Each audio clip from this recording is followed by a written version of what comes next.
Hey, Rachel, welcome back to the show. So happy to be back. Absolutely. It's great to have you back. So, in episode 36, we talked about how to write faster, better, and love what you do. And talked a lot about plotting. We talked a lot about your writing process. So, my first question is, has anything changed for you in your writing process in the past 2 years or so? Any new concepts or strategies that you've learned that you'd like to share? Yes, actually. Well, one of the things I've done is I've gotten a lot more specific on my plotting, and I have really dug down into a lot more into motivation. And I read a bunch of basically what happened is I got into there's a whole universe of like screenplay analysis YouTube videos, people who break down movies and talk about why this works and why this doesn't work. And I kind of got into it just because I'm a story nerd. I love hearing people talk about stories. But the more I got into it, the more I realized screenplay writers have an amazing wealth of knowledge because they have so little to work with. Like in a novel, you've got like 100,000 words for like a nice fat fantasy novel. That's a ton of space.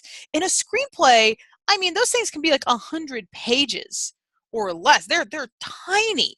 And so the amount of story origami you have to do to get every single little bit of stuff in there is phenomenal. And so screenplay writers have actually come up with a ton of really useful systems for very quickly creating deep and compelling characters. And that is knowledge I love to steal. I always like to steal good ideas wherever I find them. And knowledge must be drawn from many sources, as Uncle Iroh said. So I have been doing a lot with that. And one thing I've really, really liked is The Art of Story, I wish I had it in front of me. Actually, I can't remember who wrote it. But if you type The Art of Story, it's got a picture of a typewriter on the front. And it's a screenplay book. And it's specifically about and there's a lot of stuff in there that's not actually relevant to novel writers. Things like, technical screenplay, fade out, that kind of thing, and structure and whatnot that we don't really have to worry about so much because we're not dealing with cameras. But one of my favorite ideas is that your antagonist and your protagonist are equally important, and that the entire book should be set up as a long conflict between those two, and that it's not just an antagonist and a protagonist. It's also there are multiple antagonists, all of which who want their own thing, and for whom the protagonist is getting in their way. And for example, in a lot of romances, the hero and the heroine start out as antagonists. The heroine wants one thing, the hero wants something else, and in their conflict to get it, they come together and there's chemistry, and then you have a romance. And if you look at it from just a pure writing chemistry perspective, that's an antagonist. And I never thought about it that way. I've never thought about casting like a hero or a love interest as an antagonist. And when you do that, the conflict just explodes. It's amazing. It's like the story writes itself. And so really thinking about who is my character, what do they want, what do they need? Because that's the other thing. What your character wants and what your character actually needs are often very different things. Like they may think they think they want something that will make their life better. Like if I do this, my father will love me. That kind of thing. What you want, father's love. But what you need is acceptance. If you do horrible things to earn your father's love and you get there and you realize this isn't actually what I wanted, that's a classic story. And so just really understanding the basics of the motivation and looking at how those motivations put characters on lines of inevitable conflict with other characters in the story. If you set everything up when you're plotting your story, if you think about how will these decisions put people in conflict, you get a much faster, more exciting, better paced, better story than you do if you just plot. Because I used to just say, what happens next? What's the logical thing that happens? And went from there. But now I look at actively, how can I put these people in each other's way? How can I knock heads together? And when you do that, you just end up with a very exciting, tense story that really writes itself and is innately character driven because it literally all came from the characters. You're not doing anything. And that's kind of how I've been doing my last Heartstriker books. And it's been really, really good. So I'm quite happy with that. That's great. So how in depth do you go on those motivations then? And when you're plotting, do you just have like one or two motivations per character, or do they have many? I actually try to keep my motivations pretty simple. Mostly because I find that characters with a ton of motivations get watered down. and they think things get very confusing. This is not to say you can't do it. Like, tons of people do it very well. I just prefer to keep it simple, mostly because when you have one overarching drive for a character, it is very easy for you as the writer to keep a focus on that character and where that character is going. And you can work in other motivations as kind of subsets of that. Like in my Paradox series, my character Devi, the main character, she had a very simple goal. She was gonna get on this dangerous spaceship, she was going to kick all the butts, and she was going to be super awesome, and she was going to become a devastator, which is like the highest rank of basically space badass that there is, to really simplify it. And that's kind of was her goal, like the whole book. But that was why she did a ton of what she did. But as the story got more complicated and things came up and she had to make a bunch of moral choices, it really came down to what Devi wanted to be was a hero. And she saw the Devastators in their shining gold armor and always out there at the front lines. That was what hero looked like in her head. But that was just a label for hero. She didn't want to be a Devastator. She wanted to be a good person and a hero who stood up for things. And she never really actually made that connection in her head, but that was what I knew about her.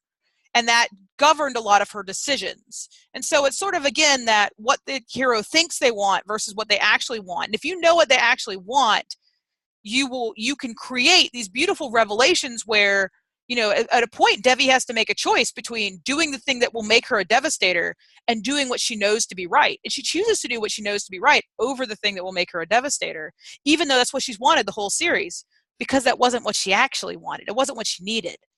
And a lot of times, and another great trick that I picked up from The Art of Story was to give your character a really kind of undermining weakness that has to be overcome by the end of the book. And this creates character arc. We all heard about give your characters weaknesses, but a lot of times, especially in genre fiction, we're a little scared to give our characters weaknesses we think will make them very unlikable or that will make things very difficult for us. Like, for example, in my Heartstriker series, my main character, Julius, the titular Nice Dragon of Nice Dragons Finish Last, is a pacifist.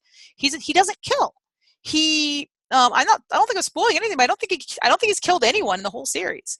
And this is a very violent series. You know, it's a bunch of dragons. Things go very, very wrong.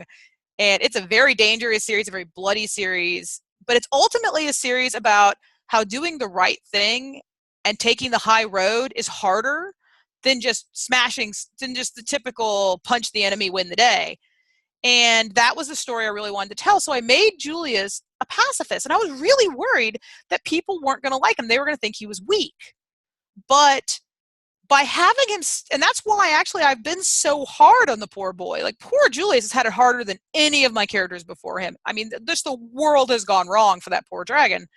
And I have put him through the ringer in every way possible because I desperately needed him to stand on his ideals even when he was going down for it. And that's what made him strong. And that's what made his pacifism actually the stronger choice, because he stuck to it in the face of incredible danger. And at multiple points over the series, he could have just killed someone and his life would have been so much easier. I mean, just so much. If he just killed that dragon or killed that person, so much simpler. But he doesn't. And so when you take a hard moral choice like that, or when you take a flaw, and in this case pacifism wasn't a flaw, but it was something that I was worried was going to make readers not like him, but you just really got to kind of double down and really mean it. Because if you write with real meaning and sincerity, if you say this person is a jerk and their flaw is that they are a jerk and they have to learn how not to be a jerk by the end of the novel, and that's their character arc, well, then you have to make that person a freaking jerk. They've got to say some nasty stuff for that arc to have any meaning. And for Julius, it's not, if he said I'm a pacifist and then everyone's just like, oh, okay, and he never has to make hard choices, there's no growth, there's no movement. But by making him make the hard choices over and over and over again, he gets this beautiful character arc where he goes from being kind of a nerd in his mom's basement who is fairly passive and has no idea what he's doing, to being a real leader while never giving up his pacifism, because I make him go through all these challenges. And so you got to give yourself room for that arc by really not being afraid to, if you say this character is a jerk or this character is entitled, you have to make that a flaw. You've got to hammer that in. You have to do stuff that might piss readers off and then trust that they'll stay with you until the person can say, no, wait, we grow out of this. Everything gets better. So. Right, definitely. So it's really creating strong, clear characters with like clear motivations and really. And again, it comes down to, that's why I like having like one major motivation, because when you're doing a thing like an arc, or if you're trying to make a character who is very deep and able to be understood, the clearer you can be, the more impactful you can be. If you get that character, if you load that character down with like 15 flaws and like, 20 motivations, I'm not saying you can't make it work. You can make anything work if you do it right. But it is, I feel, much harder to have a clear character, especially if you're dealing with, I like to deal with large casts. All my books feature a very large cast. I have a lot of characters because I like having a lot of people around. I don't do, so, if you had if you're doing like a Cormac McCarthy, The Road type story where the action is primarily focused on like one or two characters, you could probably do a lot more because you just have so much room with those characters. But if you're doing, a book that's got like 10 or 12 people in it, you've got to be pretty clear because those people all get relatively short page time. And you make things a lot easier on yourself if you have a clear, writ large motivation and flaws and strengths. If people can read the character and very quickly get an idea of who this person is, what they want, and why we should care about them. Definitely. I totally agree with that. I mean, I think one of the biggest things that kind of bores readers with the novel is like they find a character and they don't understand what their motivation is. They don't understand, why are they doing this thing? And like they have like all these different motivations. They're so unclear. No. It's really boring. Being unclear is the kiss of death in any story. The more you make readers go, huh, or what's going on, that's books going down. That's not pages turning. And you want things to be clear. You want things to be precise. And this doesn't mean you have to write like very short prose, or you can't wax lyrical, or you can't have complex things. You can have all those things. You just can't dawdle. You can't waste your words or be unclear. And a lot of writers think they're being coy, like they play things very close to the vest. Oh, I don't want to give my story away. And I would say, don't worry about that. Like if you write it and you are giving the story away, you can always tone it down. You can always pull it back. But your reader knows literally nothing about your world. They're coming into it blank. And it is your job to fill in that blank in the most beautiful and interesting way possible, in a way that's going to make them read that book. And if you play things too close to the vest because you're afraid you're going to give the game away, they might not stay to see what the game is. You can't be afraid to play your cards because you can always think up better cards later. So many people are like, oh, I don't want to use this till book 2. Well, they're not going to get to book 2 if you make book 1 boring. So if you have to play the card, just play it and get a better card later. You always want to focus on how can I make this book right in front of me the best book ever. And worry about the sequels when you get to the sequels. Like if you have a strong hand, if it makes sense and if it's a good place, then play it. Don't hold back on a sequel that you might never get to write if your first book doesn't do well. That's really, really great advice. And I've seen many authors make that mistake, especially when they're doing like 3 books or 7 books. Oh yeah, I made that mistake in my first series. And my editor, Davey Pillai, who is now at Tor but was then at Orbit, called me out on it. She's like, you've got to make this, you've got to play this card. You got to make this. She actually told me to torture more doors, so I did, and that makes sense if you've read the Eli series. But it was some of the funnier advice I've ever gotten, and I did, and it worked very well. So yeah, don't hold your cards. Don't worry about tomorrow. Right now, you want to focus on this book. So absolutely, totally agree with that. Great. Well, so let's switch gears a little bit and talk about marketing, right? And building your platform. So what are some of the best lessons that you've learned about actually building a platform and attracting new readers? Well, I will be the first to confess that I'm terrible at social media. I hate Facebook. I like Twitter, but I'm not very good at it as a writer. I'm much better on it as like, I don't know, just a concerned citizen who happens to use Twitter and also writes books. I actually don't talk a lot about my books on Twitter. And that's not because like I don't care, but it's because everything I have to say about my books, I say in my books. And if you want to know what I think, you read my books. And I obviously do promote. And I have a pretty good Twitter following, but like I've only got like about 4,000 people, and that's nothing compared to I know authors who have like 20 and 50,000 followers. But my Facebook is kind of pathetic, and I've got a good website. That is very nice. But the website doesn't really bring in new readers. It's more for people hear about me and they Google my name, and they instantly have something professional looking that quickly tells them what my books are, where they can buy them. It funnels them into the Rachel Aaron system. And the system really is my books. The number one thing you can do for your marketing, and this is for me, this is my experience as someone who isn't good at social media and doesn't hang out on Facebook, which I know lots of authors do have success with, but for me, the best marketing I have found is just writing good books. You want to write a book that looks good. You want to give it a great cover. You want to give it a great title. You want to give it a great blurb. These are the things where your money and time should be going, not marketing. Spend $1,000 on your cover. Don't spend $1,000 on Facebook ads. Because that cover, that's super beautiful, professional, looks slick, having a professional cover, something that looks like it came out of New York. Because my first 2 series were published in New York by Orbit Books. And when I decided to go indie, I wanted my readers to have no idea my new books were independently published. I wanted them to say, oh, look, Rachel Aaron's books are cheap now. That's awesome. I'm going to buy them all. That was my goal. And I think I really pulled that off because the average reader, like we in the self-publishing community are very, very aware of what books are New York and what books are indie. But the average reader, like my mom, she has no idea. She doesn't care. She doesn't look at who the publisher is. She's just like, oh, pretty cover. That sounds cool. I want to buy that. And I think that's a much more realistic, like, example buyer. And but the one marketing thing I have done that's not, so I say number one thing you want to do if you want to market your books, write good books. Write good books with good hooks and clever titles and beautiful covers. Because if you've got an awesome cover and a great title and a fantastic blurb and your first pages are kicking, you will sell that book. That book will sell like hotcakes and you don't have to do anything. You can just stand back and let Amazon do all the work. But the marketing tool that I do use and it has been very, very good is my newsletter. I have an email newsletter. I call it the Rachel Aaron New Release Newsletter. I only send out emails when I have a book coming out. And that's my promise to I actually went to Sarah Wendell of Smart Bitches. I went to her, she had a session at Romantic Times this last year, which is a great convention, by the way, the RT convention. Even if you don't write romance, it's one of the best independent publishing conventions I've ever been to. It's so many smart ladies. It was the best.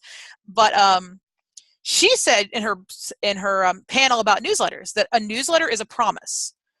When someone signs up for your newsletter, they are giving you their email, which is like giving you a window into their world. And they're asking to be marketed to, and that is a precious gift that you can't abuse. And so you should never give that email away. You should never spam them. You should never let another author use your email list because you're breaking your promise to your readers, and that's going to piss people off. You want to respect that, and readers feel that respect. And so when your newsletter comes in, they are excited to read it. And so what I do, because again, I'm terrible at social media. I've given up posts. I post on my blog when I have stuff to post, but otherwise I don't stress myself out about it. I'm working on books, so that's what I do. But for my newsletter, I only post when I have a new book coming out. So I post when the book goes on pre-order, I post when sample chapters go up, and I post on launch day. Those are so 3 emails a book. So, which means I may only send about 6 emails a year. But I have an enormously high open rate because people know that when I send that email, there's new stuff in it. When they see a Rachel Aaron email, that means something cool is coming. That means there's something good in there. And they open it like a present, And that makes people open it. And that's another thing I do is I treat my newsletter subscribers like special fans. They're like super fans. And so they know about stuff first. I always tell my list before I tell anyone else if I have a new book or if there's a cover reveal. They get the first dibs. They get longer sample chapters. There's a special short story called Mother of the Year, which is about Bethesda for my Heartstopper series. And you can only get that by signing up for the newsletter. It's not for sale. And people will sign up for the newsletter to get that story because they're so excited to know more about the world. And just releasing that little short story, which took me, it's only about 2,000 words. It took me like maybe 2 days to get the whole thing together exactly as I liked it. And it's really funny. I had a great time writing it. And if you read my books, it'll be really hilarious and you'll like it. It's a lot of inside jokes.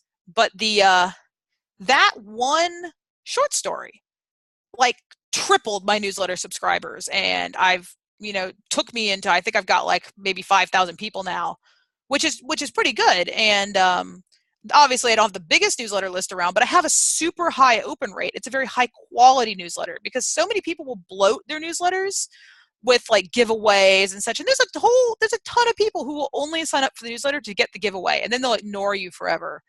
And so you get it. And if you're using like, MailChimp or some other form of email service, you're paying for every person on that list. Once you get above about 2,000, you have to pay for those people. So there's no point in having your list be full of people who don't actually care about your books. I think it's much better to have a smaller list that is full of people who actually want to read what you're sending than a giant list where you're only getting like a 15% open rate. But so that would be my number one thing. I've had horrible. My husband and I actually did an experiment last year where we hired a marketing company and we did the whole shebang. I mean, we paid a ton of money. We did social media, we did Facebook ads, we did Amazon ads, we did all this stuff. We did the new BookBub ads. We got into that, which is where you can pay to have an ad in BookBub, which we're going to do a post on that. It's been kind of mixed. It's not nearly as good as you'd think that being in BookBub, that like being able to pay to be in BookBub would be. But we will do a post on our blog about that because we're not done with that experiment yet. But so far, it's kind of middling. It's still in beta and they're still working on it over at BookBub. So I don't want to like say like I don't want to like turn anyone off of that. They're still fixing stuff and we're part of that process. But anyway, getting off topic, but we did all the stuff and I posted my blog every week. And you know what? We got no results from it. We spent a ton of money. We did a ton of time. We got almost nothing for it. But that in its own way was kind of a relief because we did all this stuff and nothing happened, which means we are now free to not do it anymore and to not spend that money. And because we know it's not doing anything for us, and we still try experiments, but generally speaking, at least for us, the ads, all these things, that didn't work. And one of the kind of the best rules I've ever heard of for marketing is look at how you buy books. Like, have you ever bought a book off a Facebook ad? Have you ever bought a book off a Google ad? I haven't.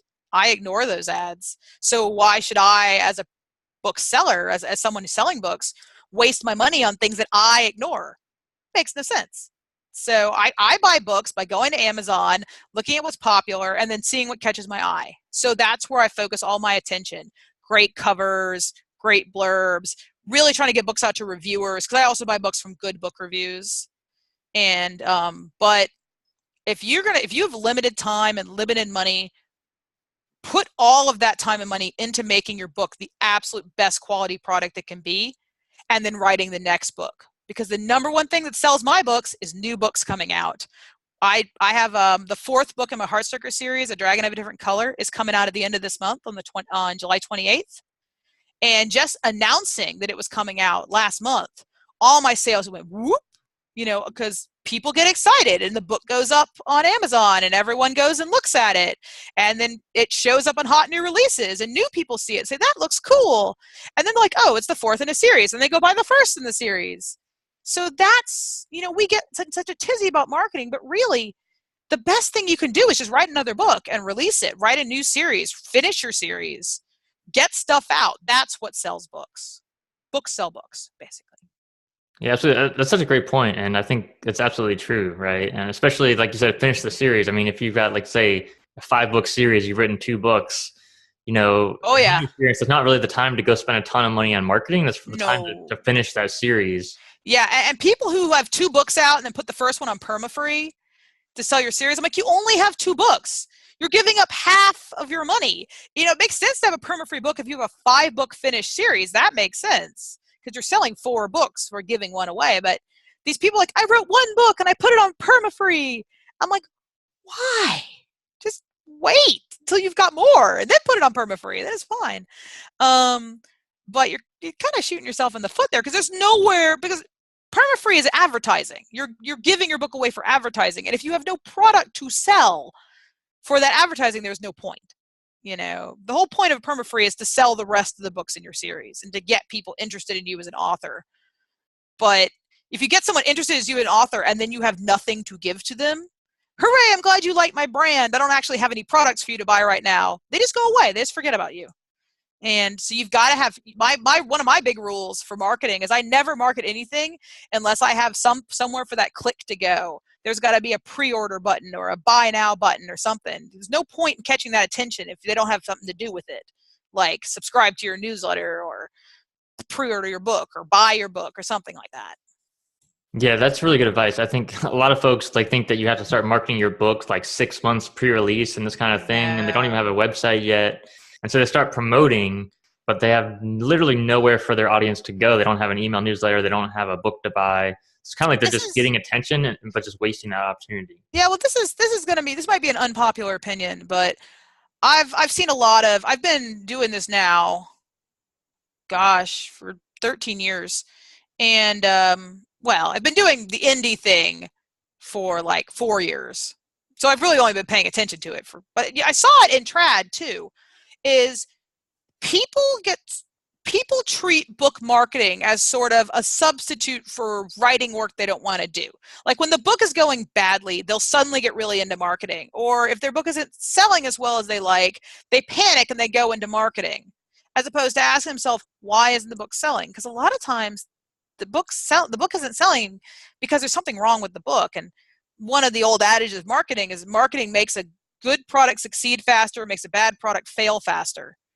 And so your product, our books, are the things that they're always the things that should be at the front of our minds and receive the bulk of our attention. If you're spending 50% of your time on marketing, then you are wasting your time. You're not looking at what really matters, which is your core business, your product, your book.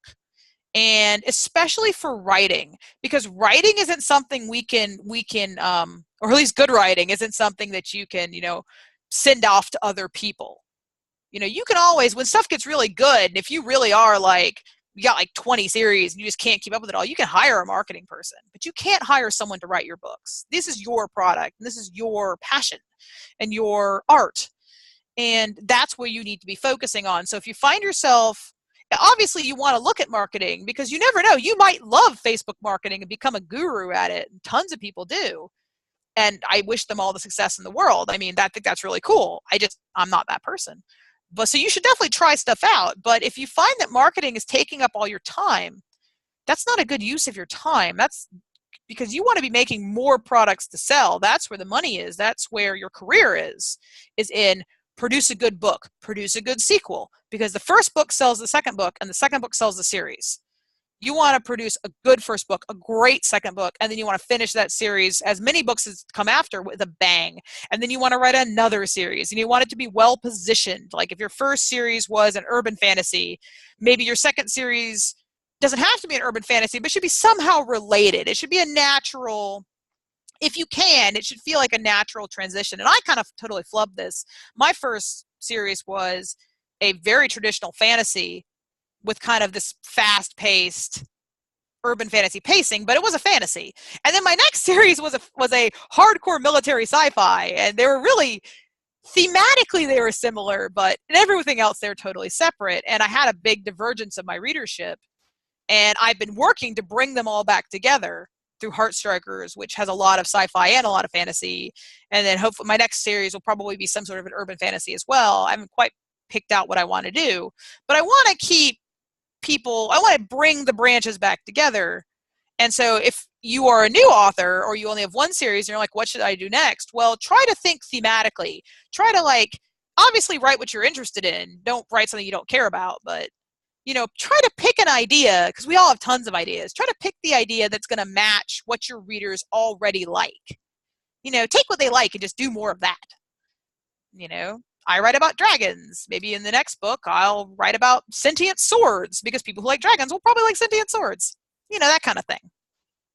Right. So definitely that's really good advice as well, because I think a lot of folks, they kind of miss the point that your audience is your business, right? Exactly. And a lot of authors get really caught up in ideas that are cool to us as writers, but don't necessarily make the best books. Like we're like, oh, I'm going to write a book that's backwards and it's all in the second person. And we're going to like uncover the murder from the perspective of the corpse.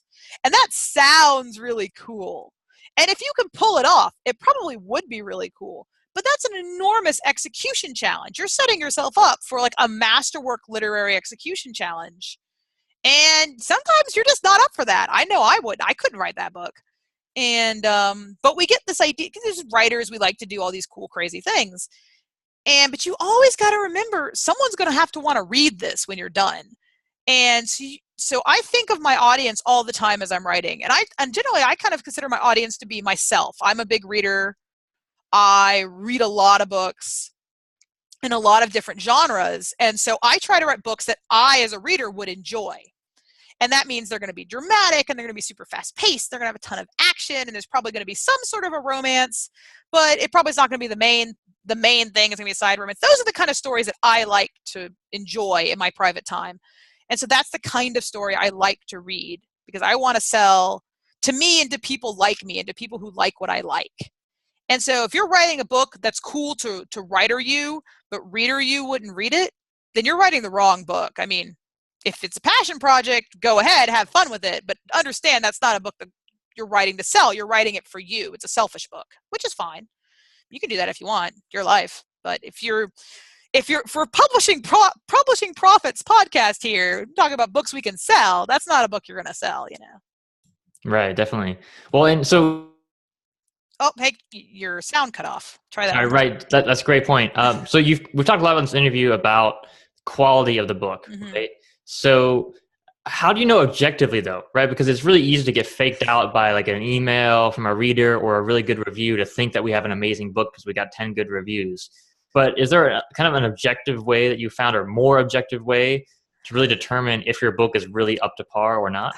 Alas, I really don't think there is. My favorite book in the world is The Last Unicorn by Peter S. Spiegel. I love that. I read the book as a kid. I saw the movie. It changed my life. An enormous amount of my own work is very heavily influenced by The Last Unicorn. My aesthetics, my sense of beauty, my sense of the purpose of art. I love that book. I cannot say enough good things about that book. My criticisms of it are so minor. I don't even care. And yet that book has 1-star reviews. It has hundreds of 1-star reviews. Those people are insane, you know, but who's to say what's a good book? You know, to them, that was not a good book. They thought it meandered and all this other kind of stuff. And that kind of does, but that doesn't matter. That's not important. It's amazing. It's a work of staggering beauty. What is wrong with you people? But that's an example. Whatever book you can think of, someone's given it a 1-star review. You know, every book in the world has got bad reviews. There are people who hate Shakespeare. You know, there are people who hate Ursula Le Guin. That woman is a god. What is wrong with you people? But, you know, and so it really does come down to what your reader wants in a book, which is why it's really important to know who your reader is, to know your audience, because the whole world is not your audience. You're never going to write a book that's going to please all people. You got to say, I'm writing a book for people like me, or I'm writing a book for people like my significant other. You know, my boyfriend loves my books, so I'm going to write a book for people like him. You know, write a book for people who are going to like your stuff. You know, generally speaking, you have an idea, you've got a cool concept, it's in a genre, you know, take a moment and figure out who you're writing for, who's your audience. You know, my audience tends to be educated people in their 20s and 30s, people who are genre nerds, people who like video games, people who like anime. Those are my people, you know, that's who I am. I'm an anime and manga nerd. I play video games. I love all this stuff. So I write books that appeal to people who are people I'm friends with. And as a result, not only do I tend to sell well, because there are a lot of nerds out there and they always love new books and they also buy a lot of books. But two, my fans are awesome because they're all people who like the same stuff I like and they get excited about the same things I do. And so we get along very well. And so you're rewarded with these very good fans, which are great. Just really cannot say enough about how amazing my fans are. And but yeah, so once you kind of narrow that down, then you kind of know who you're trying to please. Because again, you can't be all things to all people. And once you've figured that out, then you focus on, obviously, you want to have good characters. You want to have a satisfying ending. You want to have a story that makes sense. You want to have prose that reads well. You want all the basics. But once you've kind of covered the basics, and a lot of books do the basics fine. I've read plenty of books that were, they were fine. But I would say the number one thing that kills books is that they are too boring. They're mediocre. There are far more mediocre books than there are truly bad books. A truly bad book is actually kind of beautiful for its own horrendousness. But, on one of my favorite shows is Project Runway. And the number one sin on Project Runway is boring. You can be horrible and you will still beat the lady who is boring. If you've got a story and it's got a very generic plot and you're like, well, this plot is super popular, so I'm just going to do that. No, don't just do that. You've got to have something new and cool and unique, and your story has to be something awesome. Don't be afraid to be a little weird. Don't be afraid to take risks, because the worst thing you can be is to just have a boring book that can do everything right and just not have anything new. And it's like, why should I read this? I've already read this story. And that for me is the saddest, because I've read a lot of books like that. I'm a big romance reader and I love it. I love it to death. But one of romance's big problems is that it does have a lot of books that kind of retread the same ground. And I've just gotten to the point in my reading where I just don't even bother. Like, I pick it up and the moment I figure out where it's going, I just stop. And I don't buy it, because I can generally tell pretty fast. I can tell from the blurb.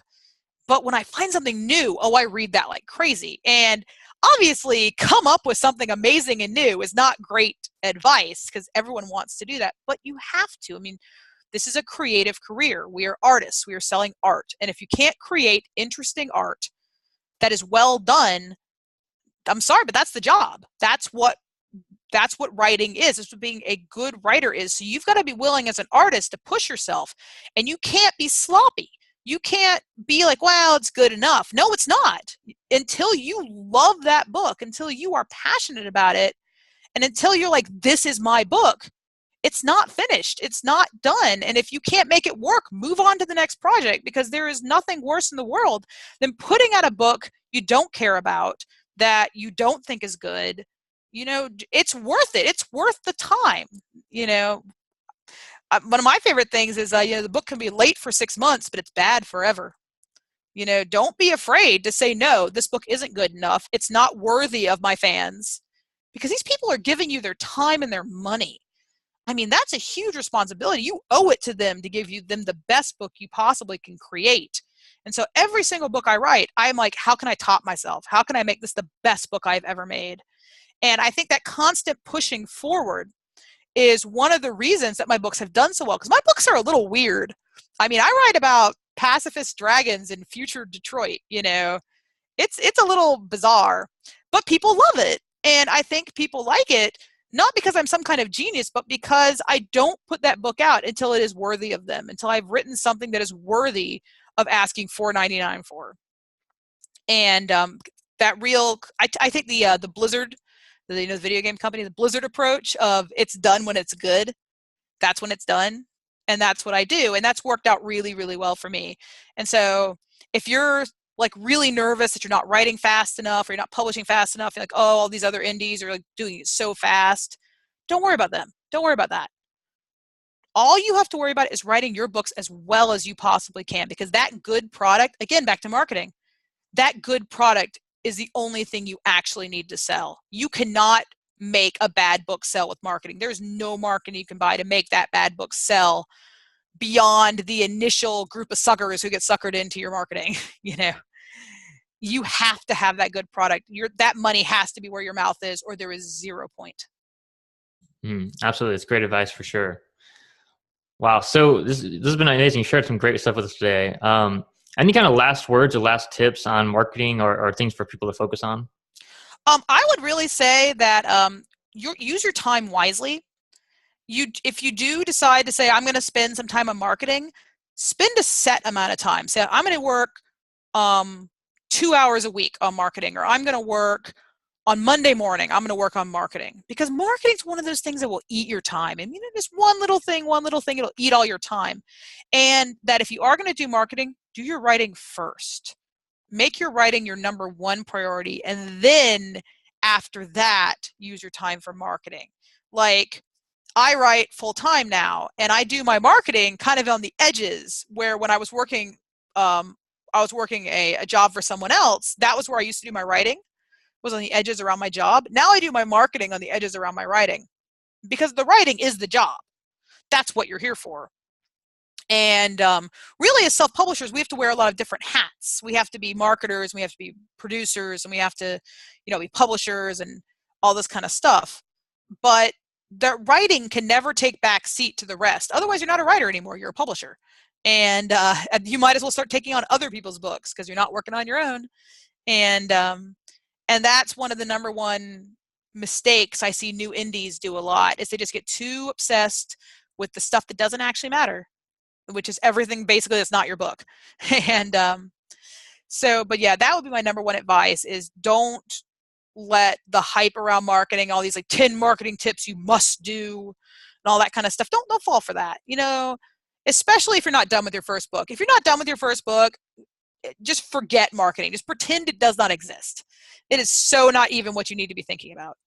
You need to be focusing on your book and getting it done. And because marketing is really an end game in writing. It's a writing end game. It's what you do at the end when you've written all your books and you're getting ready to write more books. It's not something you do at the beginning. It's not something you need to worry about.